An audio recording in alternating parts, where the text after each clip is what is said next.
the Russian disinformation campaign, their targeted information operations that they put out, will be changing the way individuals inside Moldova think. And people say, oh, you can't do that.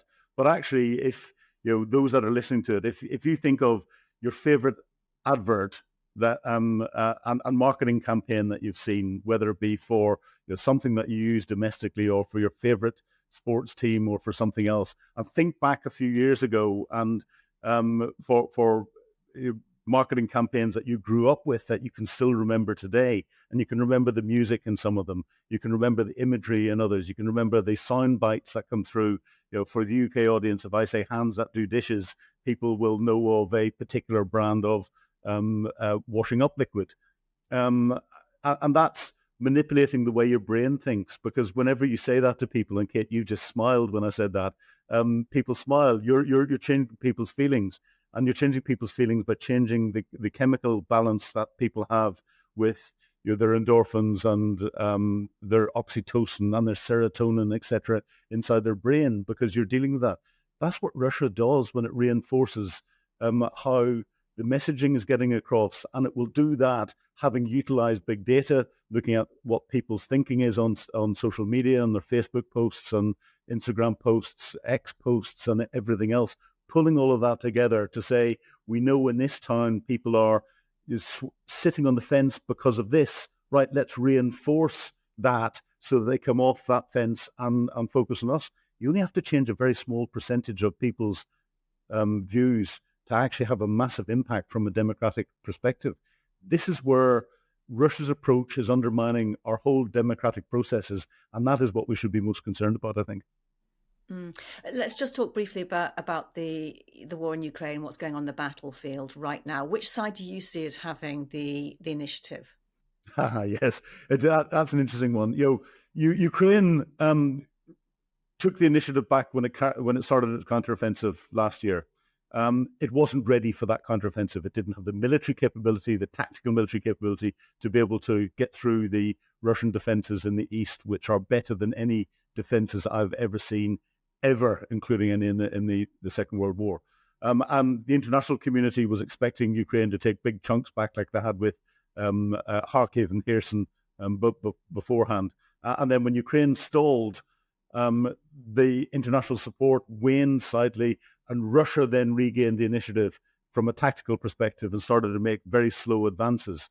As Russia's making slow advances, Ukraine's on the back foot. Russia's dictating the pace. Ukraine comes out with a novel idea, and that's to go into the Kursk region and takes the Kursk region and starts to attack into there. Ukraine then wrestles the initiative back from Russia because Ukraine is dictating the pace of what's happening from a strategic and an operational perspective. Tactically, the Russians are still advancing, but that doesn't matter because you're achieving things elsewhere. That stalled slightly. So I think we're almost at a point of impasse at the moment where no one side has actually got the initiative. And I'd sort of expect that coming into the autumn when it's very difficult for military maneuver and coming into the winter. Russia's trying to achieve things with bringing North Korean troops in. The Ukraine is hoping for more and more Western weapon systems that are coming in. We're in that stalemate situation at the moment. I personally think that Ukraine will continue its special operations executive type activity, and we'll see an increase of that through the winter months in Russia. That is having a disproportionate effect on Russia's ability to maintain its frontline capability, and we'll start to see that impacting Russia much more through the end of 2024 into early 2025. And I think Ukraine will wrestle the initiative back properly towards mid-2025. And in terms of any negotiations to end the war, an assessment by Jack Watling from the Royal United Services Institute, the think tank in London, is that the Kremlin believes it can achieve its objectives in Ukraine militarily right now as it stands, and is therefore not interested in any immediate negotiations. And he says it's the indispensable precondition for talks to actually stabilize the front and for Ukraine to end Russia's advance. How likely is that to happen? And do you agree with this assessment? Yeah, Jack's brilliant. His assessments are brilliant. Yes, I do. But I think it's based on a lot of what is coming out from Russia and the fact that Russia has continued to advance slowly. And it's based on Putin's decision making because of that. Putin thinks he can win tactically. He can't. There's no way is he going to achieve his tactical advantages. But whilst he thinks he can, he's not going to want to negotiate. Vladimir Zelensky will not want to negotiate whilst there are Russian troops on Ukrainian soil unless he is forced into position to do that. If he is forced into position to do that, that's another level of danger, because what that will do is send a message out to other countries around the world that actually, if I take territory by force, I just have to wait a few years before the international community changes and will allow me to keep it. Xi Jinping is sitting watching Taiwan very carefully, and that could trigger, if we're not careful, a Southeast Asian pivot from Europe. We've got the Middle East in the middle. That gets very dangerous because they could all join up without any problem whatsoever. I've never seen a clear path to these sorts of things joining up, and therefore a global conflict. I can see a clear path now, and we have to be very careful. Can you just outline what that path is? The path would be President Zelensky is almost forced to give up the territory that Russia has captured so far for a peace agreement and peace guarantees and security guarantees and everything else. But Xi Jinping then turned around and thinks to himself, oh, well, okay, it's only got 3 years, 4 years of Western wrath before that it was accepted that they could keep that territory. I can handle 3 or 4 years of Western wrath economically, and he is already building up stocks of natural resources and everything else, and food and other things. I can handle that wrath if I take Taiwan militarily. He's practiced it. He's ready for it. He could do it. And therefore, he takes Taiwan militarily. If he pivots to take Taiwan militarily, then there's a potential that Japan would turn around and say, now is the only opportunity for us to get our Kuril Island that Russia has occupied since 1945 back. They could try and do that. They've changed the constitution. They're developing their military capability. They're in a position to do that now. And that would be a time when Kim Jong-un and North Korea would say, well, actually, the international community is focused on all of this. Now is the time for me to reunite Korea by invading, because everyone's occupied elsewhere and the Americans can't come and support South Korea. And he then nukes Seoul, and we then get into a completely different game. That is a path that is really concerning. Ever since I've been kind of working and doing these kind of interviews, I've heard from people that, we are living through the most dangerous time. Do you think that, it's quite often I think, nah. I remember when I was like a kid, the kind of drills and the leaflets about nuclear war and what you had to do and hiding under the table and all that kind of thing. How would you assess that the situation we are in today, just as if you sit back and take a sort of a global look at it? Comparing it historically, we're 1938.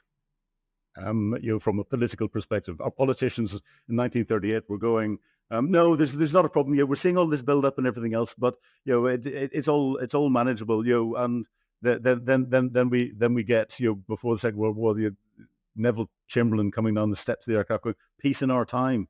Our global leaders are waving the peace in our time bits of paper, and not actually looking at what is physically going on around the world. And that physical going on, from a military perspective, and analyzing it from a military perspective, the nations that are out there that are of concern are building what is called power projection military capability.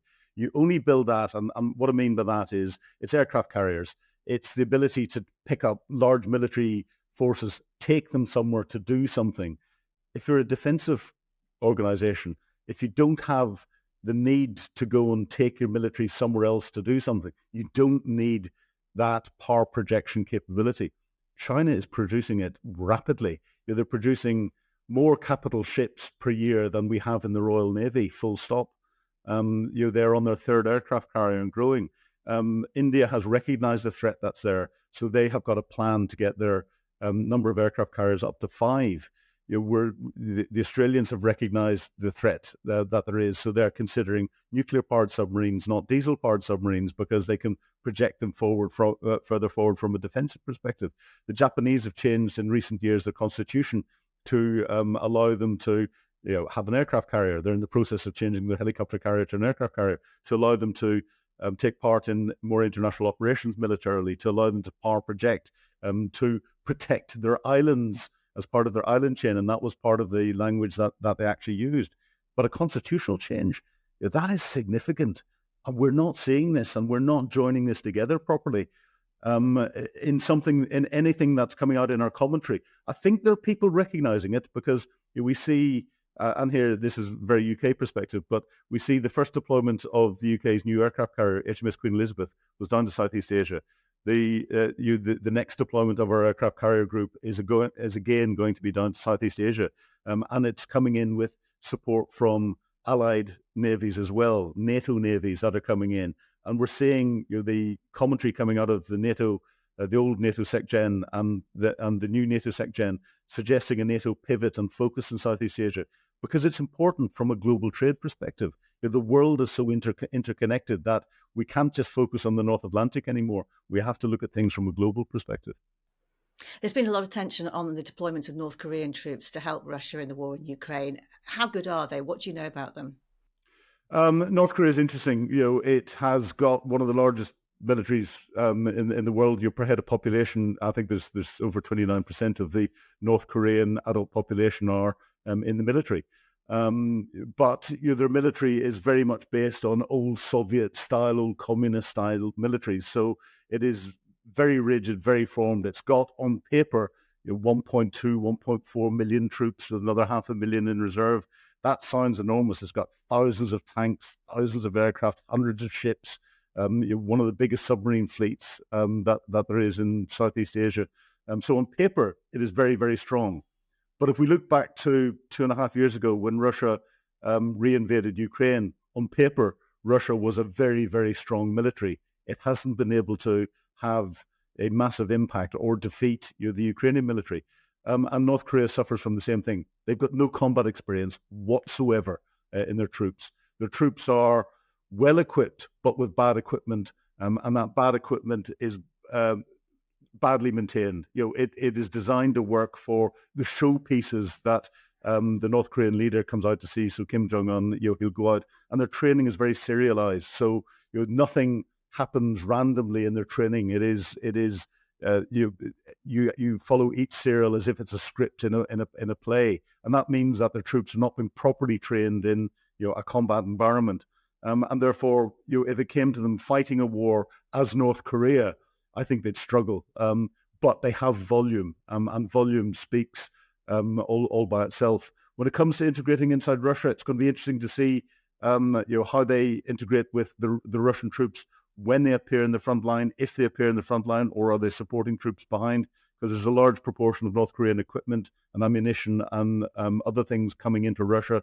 They may be helping with some more technical areas, but we've heard of North Korean Special Forces, and they've got one of the biggest special forces organizations of any country in the world. But how good they are is really difficult to work out.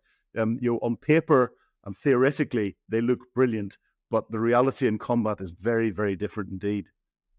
And just finally, just to bring it back to Ukraine, what do you expect to happen then? I mean, winter's coming. Presumably, not a lot of movement along the front lines in the coming months. What do you see over the next few months? Winter's coming. The run up to winter is bad for both sides because the mud sucks, and it will stick armored vehicles, and therefore you get into this attritional war, an infantry war. The Russians are losing huge numbers. This week they lost on one day, according to the Ukrainian military, 1,700 plus troops killed or wounded. They're pushing them through the meat grinder. Russia's having difficulty in maintaining the troops at the front. I think as we come into the winter, we will see an uptake in special operations executive type attacks inside Russia and inside occupied Ukraine from the Ukrainians. We will see the Russians continue with their infantry-style meat grinder type attacks. When the ground freezes, we might see a little bit of armored maneuver from the Ukrainians, but they're not going to do that until they get the air capability that they need to provide local air superiority. That's not going to come in until sort of, I suspect, May, June next year at the earliest. That's when we'll see Ukraine trying to restart its counteroffensive and push the Russians back in the east. The Russians have tried to push the Ukrainians out of the Kursk region. They put quite a good force in together to attack in. It doesn't seem to have done anything. That tells me that the Russian military capability is in a much worse position than we think it is. Combine that with the fact that they're relying on North Korea for ammunition, China for electronics, Iran for its drones and missiles, and North Korea now for its troops, and recruiting in Africa using Wagner to bring Africans up into the Russian military. Russia's not in a good position militarily. So 2025, I think, will be pivotal. You've been watching Frontline for Times Radio. My thanks to Louis Sykes, our producer. To support the work of Frontline, hit the subscribe button. You can also listen to Times Radio throughout the day or read it at times.co.uk. Thanks for watching. Bye-bye.